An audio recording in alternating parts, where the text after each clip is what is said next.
കേരള ചരിത്രത്തിലെ ഏറ്റവും വലിയ ജനവഞ്ചനയാണ് കോൺഗ്രസ് വയനാട് ജനതയോട് ചെയ്തത്. കോൺഗ്രസ് മറുപടി പറയേണ്ട ചില ചോദ്യങ്ങൾ KPCC പ്രസിഡൻറ്റിൻ്റെ വാർത്താസമ്മേളനത്തെ തുടർന്ന് ഉയർന്നു വരികയാണ്. വയനാട് ദുരന്തത്തിൻ്റെ പേരിൽ കോൺഗ്രസ് നടത്തിയ ഫണ്ട് പിരിവ് വലിയ സാമ്പത്തിക ദുരൂഹതയായി മാറിയിട്ടുണ്ട്. ജനങ്ങളിൽ നിന്ന് പിരിച്ച ഫണ്ടിൻ്റെ കൃത്യമായ കണക്ക് ബോധിപ്പിക്കാൻ KPCC നേതൃത്വം തയ്യാറാവുകയാണ് വേണ്ടത്. ആ ആപ്പ് വയനാട് ദുരന്ത ഫണ്ടിന് വേണ്ടി KPCC തയ്യാറാക്കിയ സ്റ്റാൻഡ് വിത്ത് വയനാട് എന്ന് പറയുന്ന ഒരാപ്പ്, ആ ആപ്പ് എവിടെ പോയി? ആ ആപ്പിന് എന്ത് സംഭവിച്ചു? ആ ആപ്പ് വഴി ശേഖരിച്ച പണത്തിൻ്റെ വിവരങ്ങൾ KPCC പരസ്യപ്പെടുത്തണം. പിരിച്ച തുക മൊത്തം എത്ര? ആപ്പ് വഴി പിരിച്ച തുക എത്ര? നേരിട്ട് പിരിച്ച തുക എത്ര? ഇത് വേർതിരിച്ച് ജനങ്ങൾക്കറിയാനുള്ള അവകാശമുണ്ട്. ആപ്പിന് വേണ്ടി 9,30,000 രൂപ ചെലവഴിച്ചതായി ഇതിനകം വ്യക്തമാക്കിയിട്ടുണ്ട്. ആ ചെലവ് വയനാട്ടിൽ ദുരന്തത്തിൽ വീട് നഷ്ടപ്പെട്ടവർക്ക് വേണ്ടി സമാഹരിച്ച തുകയിൽ നിന്നാണോ ചെലവഴിച്ചത്? വിദേശത്തു നിന്നും എത്ര സംഭാവനയാണ് ഈ ഫണ്ടിലേക്ക് ലഭിച്ചത്? പ്രവാസികൾ വഴിയും ആപ്പിലൂടെ പണം സമാഹരിച്ചിട്ടുണ്ട്. അതെത്രയാണ്? ആപ്പിൻ്റെ വിവരങ്ങൾ പരിശോധിച്ചപ്പോൾ കാണുന്ന ഒരു കാര്യമാണ് 1 രൂപ അയക്കുന്ന ഒരു രീതി. അങ്ങനെ വരുമ്പോൾ 1 രൂപ വഴി എത്ര എൻട്രി വന്നിട്ടുണ്ട്? അപ്പോൾ ആ എൻട്രിയുടെ കണക്കുകൾ നോക്കിക്കഴിഞ്ഞാൽ മനസ്സിലാവും ആ എൻട്രി പിന്നീട് എത്ര തുക നൽകിയിട്ടുണ്ട്. ഇത്തരത്തിലുള്ള ഫണ്ട് സമാഹരിക്കുന്നതിൽ AICCക്കും KPCCക്കും നേതൃത്വത്തിനും എന്തൊക്കെയാണ് പങ്ക്? KPCCയുടെ നേതാക്കൾ ആരൊക്കെ എത്ര തുക വീതം ഈ ഫണ്ടിനത്തിലേക്ക് നൽകിയിട്ടുണ്ട്? ബാങ്കിലെ വിവരങ്ങൾ പൂർണ്ണമായി ഇനി വെളിപ്പെടുത്തണം. തുകയെല്ലാം ധനലക്ഷ്മി ബാങ്കിലെ അക്കൗണ്ടിലാണ് ഉള്ളത് എന്ന് നേരത്തെ തന്നെ പ്രതിപക്ഷ നേതാവ് വ്യക്തമാക്കിയതാണ്. അത് പ്രതിപക്ഷ നേതാവിൻ്റെയും KPCC പ്രസിഡൻറ്റിൻ്റെയും ജോയിൻ്റ് അക്കൗണ്ടിലാണെന്നും അന്ന് പറഞ്ഞതാണ്. അങ്ങനെ വരുമ്പോൾ ആ ജോയിൻ്റ് അക്കൗണ്ടിലുള്ള അവശേഷിക്കുന്ന പണം എത്രയാണ്? പലിശ ഇനത്തിൽ എത്ര പൈസയാണ് കിട്ടിയത്? ജോയിൻ്റ് അക്കൗണ്ടിൽ പണം നിക്ഷേപിച്ചിട്ടും എന്തുകൊണ്ടാണ് ഈ ജോയിൻ്റ് അക്കൗണ്ട് ഹോൾഡർമാരായ 2 പേരും സ്ഥാനാർത്ഥികളായിട്ടും അവരുടെ സ്വത്ത് സംബന്ധിച്ച നാമനിർദ്ദേശ പത്രികയോടൊപ്പം സമർപ്പിച്ച സത്യവാങ്മൂലത്തിൽ രേഖപ്പെടുത്താതിരുന്നത്? KPCC പ്രസിഡന്റ് കഴിഞ്ഞ ദിവസം മാധ്യമപ്രവർത്തകരോട് പറഞ്ഞിട്ടുള്ള കണക്കിലെ വൈരുദ്ധ്യം കള്ളക്കണക്കാണ് പറഞ്ഞത് എന്ന് തെളിയിക്കുന്നതാണ്. KPCC പ്രസിഡന്റ് ആദ്യം പറഞ്ഞത് ഏപ്രിൽ 2-ന് ഭൂമി വാങ്ങാൻ 5 കോടി രൂപ ചെലവഴിച്ചു എന്നാണ്. എന്നാൽ പിന്നീട് പറഞ്ഞത് 6.18 കോടി രൂപ ചെലവായി എന്നാണ്. 2 ഭൂമികളുടെയും രജിസ്ട്രേഷന് വേണ്ടി ചെലവഴിച്ചത് 3,21,25,500 രൂപയാണ്. അത് രേഖകൾ വ്യക്തമാക്കുന്നുണ്ട്. അപ്പോൾ ബാക്കി തുക ആർക്കാണ് കൊടുത്തത്? ഇതൊരു പ്രധാനപ്പെട്ട പ്രശ്നമാണ്. ഇത് നാടിനറിയണ്ടേ? പ്രത്യേകിച്ച് രേഖകൾ തീർത്തത് KPCC പ്രസിഡന്റ് അടക്കമുള്ള ചിത്രസഹിതമാണ്. ഇത് ഒരു രേഖയാണ്. ഇതിൻ്റെ അകത്ത് പറയുന്നത് കേരള പ്രദേശ് കോൺഗ്രസ് കമ്മിറ്റിക്ക് വേണ്ടി president advocate Sunny Joseph MLA, അതാണ് സ്ഥലം വിലക്ക് വാങ്ങുന്നയാൾ. ജന്മതീരാധാരം KPCC പ്രസിഡന്റിൻ്റെ പേരിൽ എഴുതി കൊടുക്കുന്നത് TG ഡേവിഡാണ്. എല്ലാവർക്കും അറിയാവുന്നതുപോലെ രേഖ എഴുതി കൊടുക്കുന്നയാളുടെ ചിത്രവും വരും, പൈസ കൊടുത്ത് ഭൂമി വാങ്ങുന്നയാളുടെ ചിത്രവും വരും. ഇത് KPCC പ്രസിഡന്റിൻ്റെ ചിത്രമാണ്. മറ്റൊന്ന് ഭൂമി KPCC പ്രസിഡന്റിന് എഴുതി കൊടുക്കുന്ന ഡേവിഡിൻ്റെ ചിത്രമാണ്. ഇത് 2026 ജനുവരി 13-ന് TG ഡേവിഡ് സണ്ണി ജോസഫിന് എഴുതി കൊടുത്ത ഡോക്യുമെൻ്റാണ്. ഇത് രേഷ്മ ഡേവിഡ് 2026 ജനുവരി 13-ന് തന്നെ രേഷ്മ ഡേവിഡും TG ഡേവിഡും സണ്ണി ജോസഫിന് എഴുതി കൊടുത്തിട്ടുള്ള മറ്റൊരു രേഖയാണ്. അക്കാര്യത്തിൽ തർക്കമില്ല. 2 രേഖകൾ രജിസ്റ്റർ ചെയ്തിട്ടുണ്ട് വയനാട്. പക്ഷേ ഈ 2 രേഖകളിലുമായി ഈ ആധാരത്തിൽ രേഖപ്പെടുത്തിയത് 3.21 കോടി രൂപ മാത്രമാണ്. അപ്പോൾ സ്വാഭാവികമായും ചോദ്യം ഉയർന്നു വരുന്നത് 6.18 കോടി രൂപ ഭൂമി വാങ്ങാനായി ചെലവഴിച്ചിട്ടുണ്ടെങ്കിൽ ബാക്കി തുക ആർക്ക് കൊടുത്തു? എവിടെയെങ്കിലും ഭൂമി KPCCയുടെ പേരിൽ രജിസ്റ്റർ ചെയ്തിട്ടുണ്ടോ? KPCC പ്രസിഡന്റിൻ്റെ പേരിൽ രജിസ്റ്റർ ചെയ്തിട്ടുണ്ടോ? യൂത്ത് കോൺഗ്രസിൻ്റെ വിഹിതം അവർ പിരിച്ചിട്ടുള്ള പണം KPCCക്ക് അടച്ചിട്ടുണ്ടോ? കോൺഗ്രസിൻ്റെ കേരളത്തിലുള്ള MLAമാരും MP മാരും KPCCയുടെ ഫണ്ടിലേക്ക് എത്ര തുകയാണ് നൽകിയത്? ആരെല്ലാമാണ് നൽകിയത്? ഇപ്പോൾ നൽകിയ തുക സംബന്ധിച്ച് 2024 സെപ്റ്റംബർ 4 KPCC പ്രസിഡന്റിൻ്റെ ഫേസ്ബുക്ക് പേജിൽ ആപ്പ് വഴി ധനശേഖരണം വ്യക്തമാക്കിക്കൊണ്ട് അദ്ദേഹം ഒരു പോസ്റ്റ് ഇട്ടിട്ടുണ്ട്. വയനാടിനെ വീണ്ടും നെഞ്ചോട് ചേർത്ത് രാഹുൽ ഗാന്ധി. അതിലധികം പറയുന്നുണ്ട്, ലോക്സഭാ പ്രതിപക്ഷ നേതാവ് എന്ന നിലയിലുള്ള തൻ്റെ 1 മാസത്തെ ശമ്പളം വയനാട് ദുരിതാശ്വാസ പ്രവർത്തനങ്ങൾക്കായി KPCCയുടെ അക്കൗണ്ടിലേക്ക് കൈമാറി. അന്ന് 2,30,000 രൂപ രാഹുൽ ഗാന്ധി സംഭാവന നൽകി.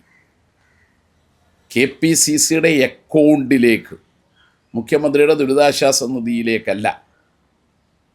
രാഹുൽ ഗാന്ധി സംഭാവന ചെയ്ത പൈസ ആ അക്കൗണ്ടിൽ എത്തിയിട്ടുണ്ടോ? അദ്ദേഹം നന്ദി രേഖപ്പെടുത്തുക മാത്രമല്ല, സ്റ്റാൻഡ് വിത്ത് വയനാട് എന്ന് പറഞ്ഞിട്ടുള്ള ആപ്പ് ആ ഫേസ്ബുക്ക് പേജിൽ കോട്ട് ചെയ്ത് ഒരു തുക പറയുന്നുണ്ട്. 2024 സെപ്റ്റംബർ 4 ഏകദേശം 1.5 കൊല്ലം മുമ്പ് 57,73,588 രൂപ ആ സെപ്റ്റംബർ 4 കിട്ടിയിട്ടുണ്ട്. അതിനുശേഷം കിട്ടിയ തുക എത്ര? 1.5 കൊല്ലം മുമ്പ് കിട്ടിയ തുക ഇതാണെങ്കിൽ ആപ്പ് വഴി പിരിഞ്ഞു കിട്ടിയ തുക എത്രയാണ് എന്നുള്ളത് ഇപ്പം സോഷ്യൽ മീഡിയയിൽ സണ്ണി ജോസഫ് ഫേസ്ബുക്കിൽ പോസ്റ്റ് ചെയ്തതുപോലെ സ്റ്റാൻഡ് വിത്ത് വയനാട് എന്ന് പറഞ്ഞുകൊണ്ട് ഒരു വിവരം പുറത്തു വന്നിട്ടുണ്ട്.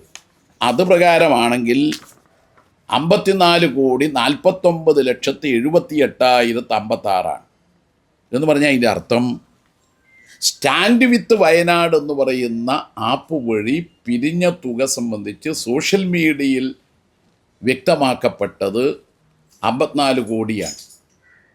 ഇത് വസ്തുതയാണ്. ഉണ്ടെങ്കിൽ പിരിഞ്ഞു കിട്ടിയ തുക 5.38 കോടി രൂപ മാത്രമാണെന്ന് KPCC പ്രസിഡന്റ് പറഞ്ഞത് പച്ചക്കള്ളമല്ലേ? ഇനി കേരളത്തിന് അറിയേണ്ടത് കോൺഗ്രസിൻ്റെ MLAമാർ MP മാർ അവരോട് അന്നത്തെ KPCC പ്രസിഡന്റ് K. സുധാകരൻ പറഞ്ഞത്, നിങ്ങളാരും മുഖ്യമന്ത്രിയുടെ ദുരിതാശ്വാസ നിധിയിലേക്ക് സംഭാവന നൽകേണ്ടതില്ല, KPCCയുടെ വയനാട് ഫണ്ടിലേക്ക് സംഭാവന നൽകണം. അതുപ്രകാരം സംഭാവന നൽകിയ കോൺഗ്രസ് MP MLAമാർ എത്ര? ആരൊക്കെയാണ്? എത്ര തുകയാണ്? അതോടൊപ്പം കോൺഗ്രസിൻ്റെ വാർഡ് കമ്മിറ്റി മുതൽ KPCC വരെയുള്ള ഘടകങ്ങളിൽ പ്രവർത്തിക്കുന്ന നിരവധി കോൺഗ്രസ്സുകാരുണ്ട്. അവരെത്ര തുകയാണ് നൽകിയത്? അതുപോലെ തന്നെ പ്രധാനമാണ് കോൺഗ്രസിൻ്റെ വിവിധ സർക്കാർ ജീവനക്കാരുടെ സംഘടന പ്രവർത്തകർ. അന്ന് KPCC ആഹ്വാനം ചെയ്തത് മുഖ്യമന്ത്രിയുടെ ദുരിതാശ്വാസ ഫണ്ടിലേക്ക് കോൺഗ്രസ് അനുഭാവികളായ സർക്കാർ ജീവനക്കാരും അധ്യാപകരും ഫണ്ട് നൽകേണ്ടതില്ല, KPCC ആഹ്വാനം ചെയ്ത ഫണ്ടിലേക്ക് നൽകണം, ഞങ്ങൾ വീട് നിർമ്മിച്ചു കൊടുക്കും. അപ്പോൾ സർക്കാർ ജീവനക്കാരുടെയും അധ്യാപകരുടെയും സംഘടനകൾ എത്ര തുകയാണ് KPCC ഫണ്ടിലേക്ക് അടച്ചത്? വയനാട്ടിൽ ദുരിതബാധിതർക്ക് എത്ര വീടുകളാണ് കോൺഗ്രസ് നിർമ്മിച്ചു നൽകാൻ പോകുന്നത്? ഇതിൽ യൂത്ത് കോൺഗ്രസിൻ്റെ 30 വീടുകൾ ഉൾപ്പെടുമോ? ഉൾപ്പെടുന്നുണ്ടെങ്കിൽ ഈ യൂത്ത് കോൺഗ്രസിൻ്റെ പണം കോൺഗ്രസിന് കിട്ടിയിട്ടുണ്ടോ? KPCCക്ക് കിട്ടിയിട്ടുണ്ടോ? വീട് നിർമ്മാണത്തിന് ഏറ്റവും ആദ്യം വേണ്ട ഒരു കാര്യമാണ് ബന്ധപ്പെട്ട തദ്ദേശ സ്ഥാപനങ്ങളിൽ നിന്ന് പ്ലാന് സമർപ്പിച്ച് അതിന് അനുമതി വാങ്ങൽ. ആ അനുമതിക്ക് അപേക്ഷിച്ചിട്ടുണ്ടോ? അനുമതി ലഭിച്ചിട്ടുണ്ടോ? ഭൂമി ഈ 2 പ്ലോട്ടല്ലാതെ മറ്റെവിടെയെങ്കിലും വാങ്ങിയിട്ടുണ്ടോ? ഈ 2 പ്ലോട്ടാണെങ്കിൽ 2.61 ഏക്കറയും 64 സെൻറ്റ് സ്ഥലവുമാണ്. ഇത്രയും സ്ഥലം കൊണ്ട് പ്രഖ്യാപിക്കപ്പെട്ട 230 വീടുകൾ നിർമ്മിക്കാൻ KPCCക്ക് കഴിയുമോ? മാർച്ച് 28-ാം തീയതി പ്രതിപക്ഷ നേതാവ് പറഞ്ഞതാണ് വീട് നിർമ്മാണം ആരംഭിച്ചിട്ടുണ്ടെന്ന്. നിങ്ങളിൽ പലരുടെയും മാധ്യമ പ്രതിനിധികൾ വയനാട്ടിൽ KPCC വാങ്ങിയ സ്ഥലത്ത് പോയതാണ്. പക്ഷെ വീട് നിർമ്മാണം ആരംഭിച്ചിട്ടില്ല.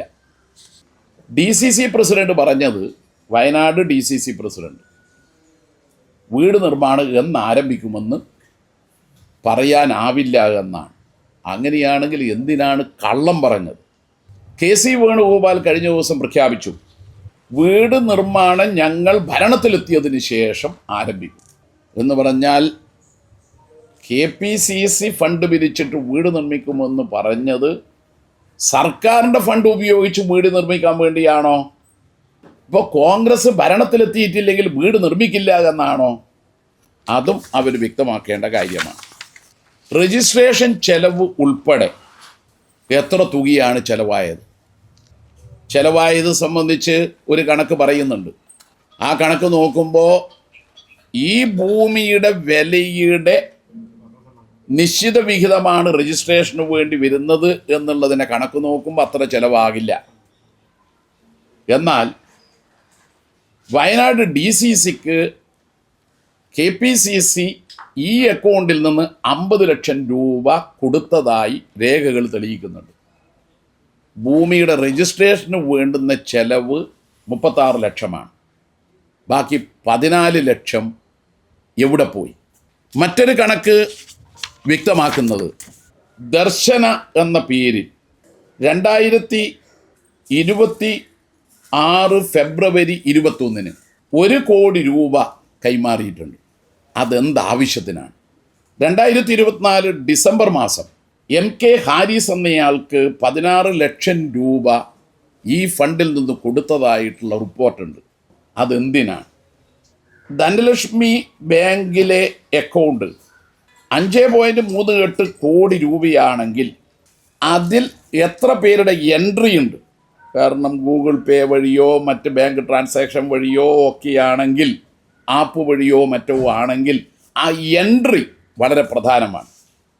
അപ്പോൾ ഇത്തരത്തിൽ ജനങ്ങളെ വസ്തുതകൾ അറിയിക്കാൻ വേണ്ടിയിട്ടുള്ള ഉത്തരവാദിത്തം KPCCക്കുണ്ട്. പ്രത്യേകിച്ച് അദ്ദേഹം ഒരു സ്ഥാനാർത്ഥി കൂടി ആയതിനാൽ ഇപ്പോൾ പറയുന്നത് പിരിച്ച പണമെല്ലാം തീർന്നുപോയി, ഇനി വീട് നിർമ്മിക്കാൻ പണമില്ലെന്നാണ്. അപ്പോൾ വീട് നിർമ്മാണത്തിനായി KPCC പ്രത്യേക ഫണ്ടിന് ഇനി ആഹ്വാനം ചെയ്യുമോ? വീട് KPCC നൽകുമെന്ന പ്രതീക്ഷയിൽ 85 ഗുണഭോക്താക്കളായ, തികച്ചും വയനാട് ദുരന്തത്തിൽ വീട് നഷ്ടപ്പെട്ടതിനെ തുടർന്ന് അർഹതപ്പെട്ട 85 പേർ സർക്കാരിൽ നിന്ന് പണം വാങ്ങി സർക്കാരിൻ്റെ കൽപ്പറ്റ നഗരത്തിൽ നിന്ന് 1.5 കിലോമീറ്റർ മാത്രം അകലെയുള്ള ടൗൺഷിപ്പിൽ വീട് വേണ്ടെന്ന് പറഞ്ഞവരാണ്. അവരിൽ പലരും വഞ്ചിക്കപ്പെട്ടതിനെ തുടർന്ന് കലക്ടർക്ക് അപേക്ഷ നൽകിയിരിക്കുകയാണ്. ഞങ്ങൾ വാങ്ങിയ 15 ലക്ഷം രൂപ തിരിച്ചു തരാമെന്നും ഞങ്ങൾക്ക് ടൗൺഷിപ്പിൽ വീട് നൽകണമെന്നും. ഇതിനോട് KPCCയുടെ സമീപനം എന്താണ്? അതുപോലെ KPCC പ്രസിഡന്റ് മറുപടി പറയേണ്ട വളരെ പ്രധാനപ്പെട്ട മറ്റൊരു ചോദ്യമാണ്, താങ്കളുടെ പാർട്ടിയുടെ സഹഭാരവാഹിയായ കൽപ്പറ്റ ഈ ദുരന്തം നടന്ന പ്രദേശം ഉൾക്കൊള്ളുന്ന മണ്ഡലത്തിലെ MLA സിദ്ദിഖ് വയനാട് ദുരന്തത്തിൽ എല്ലാവരുടെയും ദുരിതം വേദനാജനകമാണ്. പക്ഷേ ശ്രുതിയുടെ അന്നത്തെ വേദന ആർക്കും മറക്കാൻ കഴിയുന്നതല്ല. ആ ശ്രുതിയെ ആശുപത്രിയിൽ നിന്ന് വീൽ ചെയറിൽ കൊണ്ടുവന്നിട്ട് സിദ്ദിഖിൻ്റെ നേതൃത്വത്തിൽ വീട് നിർമ്മിച്ചു കൊടുക്കുമെന്ന് പറഞ്ഞ് ഒരു സ്ഥലത്ത് തറക്കല്ലിട്ടിരുന്നു. സിദ്ദിഖ് അന്ന് പറഞ്ഞു 120 ദിവസം കൊണ്ട് വീട് നിർമ്മാണം പൂർത്തിയാവും. ആരോരുമില്ലാത്ത അന്ന് ദുരന്തത്തിൽ ഗുരുതരമായി പരിക്കുപറ്റിയ ആ ശ്രുതി ആശ്വാസം കൊണ്ടു. ഇന്നിപ്പോൾ സിദ്ദിഖ് പറയുന്നത് ടി സിദ്ദിഖ് MLA ശ്രുതിക്ക് വീട് നിർമ്മിച്ചു കൊടുക്കുമെന്ന് ആരോടെങ്കിലും വാക്ക് പറഞ്ഞിരുന്നുവോ? അപ്പോഴാണ് അദ്ദേഹം പണ്ട് പറഞ്ഞത് അതുപോലെ മാധ്യമങ്ങൾ കാണിക്കാൻ തുടങ്ങിയത്. KPCC പ്രസിഡന്റ് മറുപടി പറയേണ്ടത് എന്താ? താങ്കളുടെ പാർട്ടിയുടെ KPCC ഭാരവാഹിയായ സിദ്ദിഖ് ഇതാ ഒരാളെ വഞ്ചിച്ചു കഴിഞ്ഞു. ആ വഞ്ചനയ്ക്ക് നേതൃത്വം കൊടുത്ത ആളെ പേരിൽ നടപടിയെടുക്കുമോ? ചുരുക്കത്തിൽ ജനങ്ങളിൽ നിന്ന് പിരിച്ച പണത്തിന് കണക്കില്ലാത്ത കൂട്ടരായി, ജനങ്ങളെ വഞ്ചിക്കുന്നവരായി കോൺഗ്രസ് മാറി. ആ കോൺഗ്രസിൻ്റെ KPCC പ്രസിഡന്റ് ഉത്തരം പറയേണ്ടതാണ് എന്നതുകൊണ്ടാണ് വസ്തുതകൾ സഹിതം ഈ വിവരങ്ങളെല്ലാം ജനങ്ങളുടെ മുമ്പിൽ എത്തിക്കണം എന്ന് ഞങ്ങൾ ആഗ്രഹിക്കുന്നത്. KPCC പ്രസിഡന്റ് സൂചിപ്പിച്ചിരിക്കുന്ന കണക്കിനകത്ത് അവ്യക്തത ഇപ്പം ജലാട്ടം പറഞ്ഞതെന്ന് വെച്ച് കഴിഞ്ഞാൽ യൂത്ത് കോൺഗ്രസിന്റെ പണം ഉൾപ്പെടെ അതൊക്കെ ഇന്നലെ തന്നെ വ്യക്തത വരുത്തിയിരുന്നു. അതായത് അത് ഉൾപ്പെടെയാണ് 5,38,61,632 രൂപ ലഭിച്ചതെന്നാണ് പറഞ്ഞത്. ആ ലഭിച്ച കണക്കുകൾ സംബന്ധിച്ച് കൃത്യമായ കണക്കാണ് KPCC അധ്യക്ഷൻ പറയുന്നത്. അത്രമാത്രമേ പണം ലഭിച്ചിട്ടുള്ളൂ. അത് സ്ഥലം ഏറ്റെടുക്കാൻ ചിലവായി എന്നതാണ്. ഇത് പറയുമ്പോൾ കൂടി ഒരു പ്രധാനപ്പെട്ട ചോദ്യം, സർക്കാർ നിർമ്മിച്ച വീട്ടിൽ ഇപ്പോഴും ആളുകൾക്ക് താമസിക്കാനുള്ള അവസരം പോലും അവിടെ ഒരുങ്ങിയിട്ടില്ല എന്നുള്ള ആക്ഷേപം കോൺഗ്രസ് പറയാണ്. അവർക്കിപ്പോഴും സ്ഥലം അനുവദിച്ചു, വീട് നിർമ്മാണം അവിടെ നടക്കുന്നു, അതിൻ്റെ ഉദ്ഘാടനം കഴിഞ്ഞു, പക്ഷെ ഇപ്പോൾ അവിടെ താമസിക്കാൻ വേണ്ടി അവർക്കൊന്നും കഴിയുന്നില്ല എന്നുള്ളൊരു ആക്ഷേപം കൂടി കോൺഗ്രസിൻ്റെ ഭാഗത്തുണ്ട്. KPCCയുടെ വഞ്ചന മനസ്സിലാക്കിയ 85 പേരിൽ നല്ലൊരു ശതമാനം പേർ ഇപ്പോൾ 178 കുടുംബങ്ങൾക്ക് വീടിൻ്റെ താക്കോൽ ഏൽപ്പിച്ചതിനെ തുടർന്ന് കലക്ടർക്ക് അപേക്ഷ കൊടുത്ത് ഞങ്ങൾക്കും അവിടെ വേണമെന്ന് പറയുന്ന പുതിയ പരിതസ്ഥിതിയിൽ ഇത്തരം ആക്ഷേപങ്ങൾക്ക് യാതൊരു കഴമ്പുമില്ല. ദുരിതബാധിതർ ആഗ്രഹിക്കുന്നത് സർക്കാർ പണിതതും ഇനി പണിയാൻ പോകുന്നതുമായ വീടുകൾ തന്നെ തങ്ങൾക്ക് കിട്ടണമെന്നാണ്. അവിടെ എന്തെങ്കിലും ഇനി വൈദ്യുതി കണക്ഷൻ അടക്കമുള്ളത് കിട്ടാനുണ്ടെങ്കിൽ അതൊക്കെ സർക്കാർ ഇടപെട്ട് പരിഹരിക്കുക തന്നെ ചെയ്യും.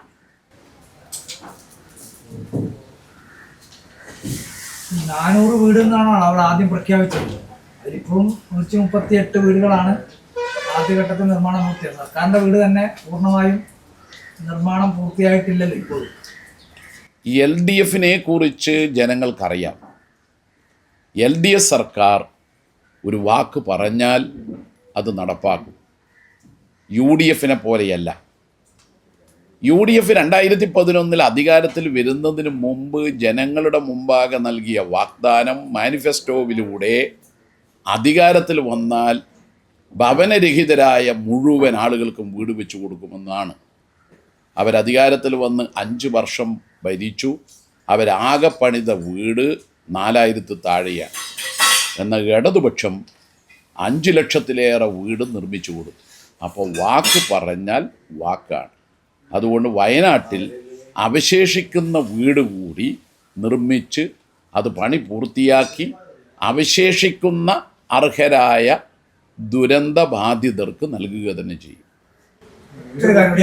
പരാതി കോൺഗ്രസ്സുകാർക്ക് മാത്രമേ ഉള്ളൂ. അവിടുത്തെ ദുരന്തബാധിതർക്കില്ല എന്നുള്ള കോൺഗ്രസ്സുകാരാണ് ഈ പരാതി പറയുന്നത്. അവിടെ ആൾക്കാർ പ്രതികരിക്കുന്നത് അവിടെ പണി ഇപ്പോഴും നടന്നുകൊണ്ടിരിക്കുന്നത്.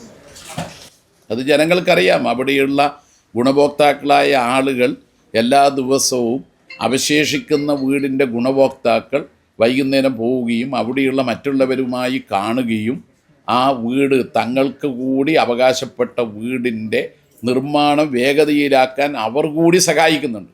അതുകൊണ്ട് അവിടെയുള്ള ദുരിതബാധിതർക്ക് യാതൊരു സംശയവുമില്ല. അതുകൊണ്ടുകൂടിയാണല്ലോ അതിൽ ഗുണഭോക്താക്കളായ ആളുകൾക്ക് പുറമെ പണം വാങ്ങി പോയവർ തിരിച്ചു വരുന്നത്. ഈ CPM-ന്റെ കേന്ദ്ര കമ്മിറ്റി ഒരു ഫണ്ട് ശേഖരണം വയനാട് ദുരിതാശ്വാസവുമായി ബന്ധപ്പെട്ടുകൊണ്ട് നടത്തിയിരുന്നു. ഒരു ചർച്ചയിൽ രാജു പി നായർ അത് സംബന്ധിച്ച് ഒരു ആക്ഷേപം ഉന്നയിച്ചു. പക്ഷെ ആ സമയത്ത് CPM-ന്റെ നേതാക്കൾ തന്നെ MA ബേബി തന്നെ അതിനകത്ത് വ്യക്തത വരുത്തി, ഇത്ര പൈസ നമ്മൾ ദുരിതാശ്വാസ നിധിയിലേക്ക് കൊടുത്തിട്ടുണ്ട്, പക്ഷെ എത്ര പണം ആ അക്കൗണ്ടിലൂടെ പിരിഞ്ഞു കിട്ടിയിട്ടുണ്ട്, ആ അക്കൗണ്ടിലേക്ക് എത്തിയിട്ടുണ്ട് എന്ന് അപ്പോൾ പോലും വ്യക്തത വരുത്തി. പിരിഞ്ഞു കിട്ടിയ മുഴുവൻ തുകയും അടച്ചിട്ടുണ്ട്. അത് നേരത്തെ തന്നെ പാർട്ടി വ്യക്തമാക്കിയതാണ്. ഇത് പിന്നെ വീണ്ടും വിവാദമായി ഒരു കോൺഗ്രസ്സുകാരൻ പറഞ്ഞപ്പോൾ ആ കോൺഗ്രസ്സുകാരുടെ ഫണ്ട് പിരിച്ച തട്ടിപ്പ് അവിടെ നിലനിൽക്കെ തന്നെ CPM-ന്റെ മേൽ പഴിചാരിയപ്പോൾ അടച്ച പണം കിട്ടിയ പണം മുഴുവൻ അടക്കുകയും അടച്ച പണത്തിന് CMDRFൻ്റെ റെസീറ്റ് കിട്ടുകയും ചെയ്തത് അത് പരസ്യപ്പെടുത്തുകയാണ് ചെയ്തത്. അത് ഈ കേരളത്തിലതല്ല, മറ്റ് സംസ്ഥാനങ്ങളിലെ ഘടകങ്ങൾ ഈ കേരളത്തിലെ ദുരിതം അനുഭവിക്കുമ്പോൾ ഇന്ത്യയിലാകെ വലിയ സ്വാധീനമൊന്നുമില്ലാത്ത ഒരു പാർട്ടി 1 കോടിയോളം രൂപയാണ് പിരിഞ്ഞു കിട്ടിയത്. പിന്നെ കിസാൻ സഭ ഉൾപ്പെടെയുള്ള മറ്റ് സംഘടനകൾ പിരിച്ചു കൊടുത്തതുണ്ട്.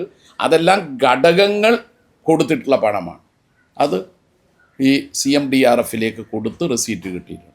കഴിഞ്ഞ ദിവസം ഈ മുഖ്യമന്ത്രിയെ വിമർശിച്ചുകൊണ്ട് രാഹുൽ ഗാന്ധി നടത്തിയത് ഛത്തീസ്ഗഡിൽ ഈ കന്യാസ്ത്രീകൾ ആക്രമിക്കപ്പെട്ടപ്പോൾ അല്ലെങ്കിൽ ആക്രമിക്കപ്പെട്ടവരോട് ചേർന്ന് നിൽക്കുന്ന ഒരു ഭരണവും അല്ലെങ്കിൽ മുഖ്യമന്ത്രിയുമാണ് കേരളത്തിലുള്ളത് എന്നതാണ്. ഇന്നിപ്പോൾ CPI-യുടെ ദേശീയ സെക്രട്ടറി അംഗം പി സന്തോഷ് കുമാർ പറഞ്ഞത് തോന്നിയവാസമാണ് രാഹുൽ ഗാന്ധി പറയുന്നത്. ഒരു പക്വതയില്ലാതെ നുണ പറയുന്നവരുടെ കൂട്ടത്തിൽപ്പെട്ട ഒരാളായി രാഹുൽ ഗാന്ധി മാറിയിരിക്കുന്നു എന്നുള്ളതാണ്. എന്താണ് ഇത് സംബന്ധിച്ച്? അല്ല, അത് കേരളത്തിലെ ജനങ്ങൾക്ക് മുഴുവൻ അറിയാമല്ലോ. അക്കാലത്ത് കന്യാസ്ത്രീകളെ അങ്ങേയറ്റം തെറ്റായ വിധത്തിലാണ് അറസ്റ്റ് ചെയ്ത് ജയിലിലടച്ചത്. അതിനെ തുടർന്നാണ് അവരുടെയെല്ലാം വീടുകളിൽ ഞങ്ങളടക്കം പോയത്. പ്രതിഷേധം കേരളത്തിൽ ഉയർന്നു വന്നത്, മുഖ്യമന്ത്രി ആ പ്രശ്നത്തിൽ ഇടപെട്ടത്. ഉത്തരേന്ത്യയിൽ ന്യൂനപക്ഷ വേട്ട വ്യാപകമാണ്. 2 പേർ കന്യാസ്ത്രീ മഠത്തിൽ ജോലി ചെയ്യാൻ വേണ്ടി മാതാപിതാക്കളുടെ സമ്മതത്തോടുകൂടി ഇവരുടെ കൂടെ പോകുമ്പോഴല്ലേ യഥാർത്ഥത്തിൽ കള്ളക്കേസെടുത്ത് ഇവരെ ജയിലിലടച്ചത്. എത്ര നിന്ദ്യമാണ്. കേക്ക് അരമന തോറും വിതരണം ചെയ്തതിന് ശേഷമല്ലേ കന്യാസ്ത്രീകളെ വേട്ടയാടിയത്. നിരവധി ക്രിസ്ത്യൻ മിഷണറി സ്ഥാപനങ്ങൾ ആക്രമിച്ചത്. ഇപ്പോൾ വിദേശ സംഭാവന നിയന്ത്രണ നിയമത്തിലൂടെ നമ്മുടെ നാട്ടിലെ ക്രിസ്ത്യൻ മിഷണറിമാരുടെ ചാരിറ്റി പ്രവർത്തനത്തെ തടയാനല്ലേ നോക്കുന്നത്. ആ നിയമത്തിൻ്റെ ഒരു കാതലായ പ്രശ്നമെന്താ?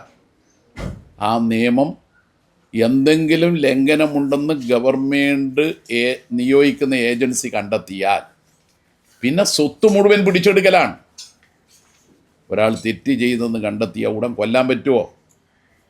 വിചാരണ നടക്കണം, തെളിവുകൾ കോടതിയിൽ ഹാജരാക്കണം, കോടതിക്ക് ഉത്തമ ബോധ്യമാകണം അപൂർവങ്ങളിൽ അപൂർവമായ കൊലയാണ് അതെന്ന്. എന്നിട്ടല്ലേ കോടതിയുടെ തീരുമാനപ്രകാരം വധശിക്ഷ നടപ്പാക്കേണ്ടത്. ഇവിടെ വിദേശ സംഭാവന നിയന്ത്രണ നിയമ ഭേദഗതിയിലൂടെ BJP സർക്കാർ വധശിക്ഷ നടപ്പാക്കുകയാണ്. ന്യൂനപക്ഷങ്ങളുടേതുൾപ്പെടെയുള്ള ചാരിറ്റി അടിസ്ഥാനത്തിൽ പ്രവർത്തിക്കുന്ന സ്ഥാപനങ്ങളുടെ മുഴുവൻ സ്വത്ത് പിടിച്ചെടുക്കുമെന്ന് പറഞ്ഞുകൊണ്ട്. അതുകൊണ്ട് അത്തരം കാര്യങ്ങൾക്കെതിരായി ഇടതുപക്ഷമാണ് സജീവമായി രംഗത്ത് വരുന്നത്. എന്തായിരുന്നു പാർലമെൻറ്റിൽ ഈ പ്രശ്നം ഉയർന്നു വന്നപ്പോൾ കോൺഗ്രസിൻ്റെ നിലപാട്? രാഹുൽ ഗാന്ധി അവിടെ ഇല്ലല്ലോ.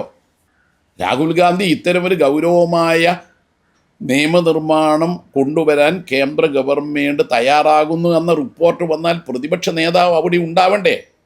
ന്യൂനപക്ഷങ്ങൾ വേട്ടയാടുന്ന ഏതെങ്കിലും ഒരു ഘട്ടത്തിൽ, ഇനി ഡൽഹിയിൽ പോലും രാഹുൽ ഗാന്ധിയുടെ മൂക്കിന് താഴെ ഡൽഹിയിൽ മുസ്ലിങ്ങളുടെ വീടുകളും അവരുടെ ആരാധനാലയങ്ങളും കടകളും ബുൾഡോസർ ഉപയോഗിച്ച് തകർക്കുന്ന സമയത്ത് അതിനെ തടയാൻ വൃന്ദക്കാരാട്ടല്ലേ എത്തിയേ രാഹുൽ ഗാന്ധി ഉണ്ടായിരുന്നോ?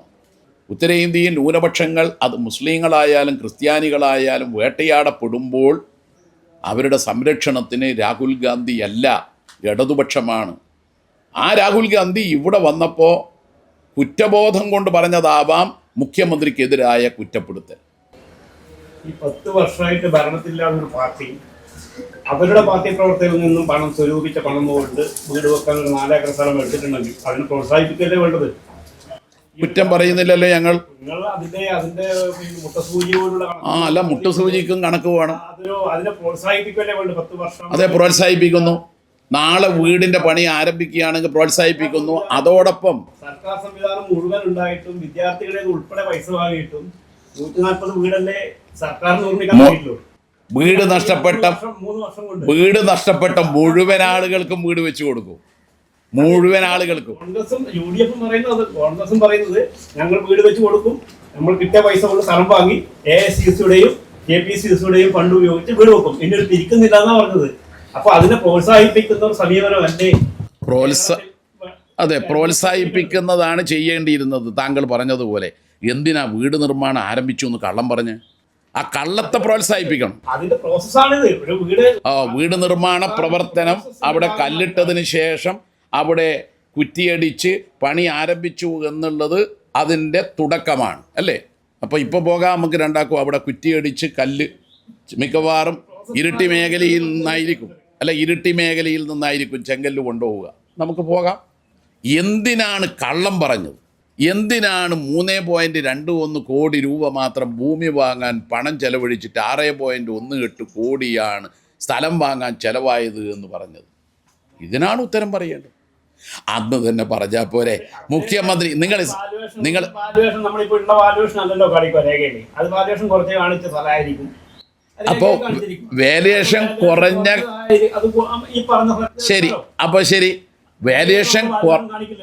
വാല്യൂഷൻ കുറഞ്ഞത് കാണിച്ചതാണ് ഇത് എന്ന് KPCC പ്രസിഡന്റ് സമ്മതിക്കുമോ? അങ്ങനെ CPM സെക്രട്ടറിക്ക് പറയാൻ പറ്റുമോ? അല്ല, എന്തായാലും KPCC പ്രസിഡന്റ് അങ്ങയോട് പറഞ്ഞിട്ടുണ്ടല്ലോ. ഏതായാലും അങ്ങയോട് KPCC പ്രസിഡന്റ് പറഞ്ഞിട്ടുണ്ട്. ശരി. KPCC പ്രസിഡന്റ് വാല്യുവേഷൻ കുറച്ചിട്ടാണ് രേഖയിൽ കാണിച്ചത് എന്ന് പറഞ്ഞിട്ടുണ്ട്. പിന്നെ KPCC പറയട്ടെ എന്ന്. അല്ലല്ല, KPCC പറയട്ടെ. KPCC അതിൻ്റെ വില രേഖയിൽ കാണിച്ചതല്ല, അതിനേക്കാൾ ഉയർന്ന വിലയാണ് ഞങ്ങൾ കൊടുത്തത് എന്ന് KPCC പ്രസിഡന്റ് പറയട്ടെ. സാധാരണ ഇതിൽ പണ്ട് ഈ സ്കൂളുകളിലൊക്കെ ഒരു തമാശ പറയാറില്ല, ടിൻറ്റുമോൻ തമാശ. അതിനകത്ത് പറയുന്നത് ഇപ്പോൾ സ്കൂളിലൊക്കെ ഓണാഘോഷ പരിപാടി നടത്താൻ പോകുമ്പോൾ കുറേ ചെറുപ്പക്കാരൊക്കെ കൂടി പൂവെടുക്കാൻ വേണ്ടി മൈസൂരും ഈ പറഞ്ഞ പോലെ വിരാജ്പേട്ടക്കൊക്കെ പോകും. പൂവെടുത്ത് തിരിച്ചു കൊണ്ടുവരുന്ന സമയത്ത് പൂവെടുക്കാൻ പോയി, അല്ലെങ്കിൽ ഒരു പന്തൽ നിർമ്മിക്കാൻ മുളയെടുക്കാൻ പോയി, കട്ടപ്പനെ പോയി മുളയെടുക്കാൻ പോയി വന്നു, മുള കിട്ടിയില്ല, ചിലവ് 5000. പോയതിൻ്റെ ചിലവ് 5000, മുള കിട്ടിയില്ല, തിരിച്ചു വന്നപ്പോൾ വണ്ടീൻ്റെ പൈസ 5000. ആ പറയുന്ന പോലെയാണോ ഈ ആപ്പിൻ്റെ ഒക്കെ കാര്യത്തിൽ തോന്നുന്നത്? അല്ല, ആപ്പിന് ചെലവഴിച്ച തുകയെപ്പറ്റി കോൺഗ്രസ് തന്നെയാണ് പറഞ്ഞത്. ഞങ്ങൾ ആകെ ചോദിക്കുന്ന കാര്യം, ഇത് വീട് നിർമ്മാണത്തിന് വേണ്ടി ശേഖരിച്ച ഫണ്ടിൽ നിന്നാണോ കൊടുത്തത്? അത് വ്യക്തമാക്കിയാൽ മതി. 9,30,000 രൂപ ആപ്പിന് ചെലവാക്കി. അതെ, അത് ഈ ഫണ്ടിൽ നിന്നാണ് കൊടുത്തത്. അത് KPCC പ്രസിഡന്റ് പറഞ്ഞിട്ടുണ്ട്, സമ്മതിച്ചിട്ടുണ്ട്. ശരി. അപ്പോൾ പിന്നെ ദർശന എന്ന പേരിൽ 1 കോടി കൊടുത്തത് ഈ ആപ്പിൻ്റെ ഭാഗമാണോ? 50 ലക്ഷം താങ്കൾ പറഞ്ഞതുപോലെ രജിസ്ട്രേഷന് 36 ലക്ഷമാണ്. 50 ലക്ഷം കൊടുത്തത് അണ്ടർ വാല്യുവേഷൻ എന്ന നോട്ടീസ് നാളെ വന്നേക്കുമെന്നുള്ള ഭയം കൊണ്ട് DCC പ്രസിഡന്റിന് കൊടുത്തതാണോ 14 ലക്ഷം അധികം? നാളെ വരാലോ അണ്ടർ വാല്യുവേഷൻ. അദ്ദേഹം പറഞ്ഞത് കണക്കിലെടുത്താൽ നമ്മൾ യഥാർത്ഥ വില രേഖയിൽ കാണിച്ചിട്ടില്ല. അതുകൊണ്ടാണ് 3.21 കോടി എന്ന് രേഖയിലും യഥാർത്ഥ ചെലവ് രജിസ്ട്രേഷൻ ഉൾപ്പെടെ 6.18 കോടിയാണെന്നും പറയുന്ന ഡിഫറൻസ്. അതാണെങ്കിൽ സ്വാഭാവികമായും അണ്ടർ വാല്യുവേഷനിൽ നോട്ടീസ് വരുമല്ലോ. ഇനിയിപ്പോൾ ഈ സത്യം കൂടി പുറം ലോകം എത്തിയ നിലക്ക് KPCC മറുപടി പറയേണ്ടി വരുമല്ലോ. ഞങ്ങൾ യഥാർത്ഥ വില കാണിച്ചിട്ടുണ്ട്, അല്ല ഞങ്ങൾ യഥാർത്ഥ വിലയല്ല രേഖയിൽ കാണിച്ചത്. KPCC പറയട്ടെ. അത് രണ്ടിലൊന്നും പറയാണല്ലോ. യഥാർത്ഥ വിലയാണ് ഞങ്ങൾ രേഖയിൽ കാണിച്ചത് എന്നാണ് KPCC പറയുന്നതെങ്കിൽ 6.18 കോടി രൂപ ഭൂമിക്ക് വേണ്ടി ചിലവായിട്ടില്ല. ഓക്കെ.